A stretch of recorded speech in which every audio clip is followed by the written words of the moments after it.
Wrong revenue forecast? Your pitch deck is dead on arrival, and your AI advisor doesn't even know you're about to blow it. I'm Tony Materna, 32 years pitching investors. I know which numbers in your deck earn you an investor's check and which numbers end the meeting before you get to your ask. Here's a pitch deck pro tip. Quick test. Would you invest in a company with a weak revenue forecast?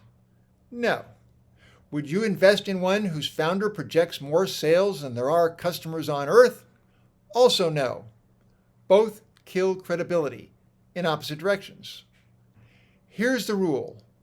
Go after a market segment where you can realistically forecast more than $100 million in annual revenue by year 5. Can you credibly defend a higher number? Use it. Can't get to 100 million? Your company isn't an interesting investment to most institutional investors. Period. Here's what every investor does with your numbers. They cut them in half. Then they ask themselves, if this founder is only half right, is this still a deal worth doing? If the answer is no, your forecast was the wrong forecast. Here's a second tip.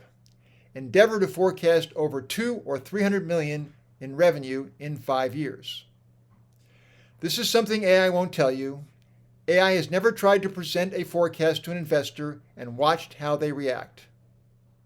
For more pro tips like this, see me at pitchdeckteardown.com.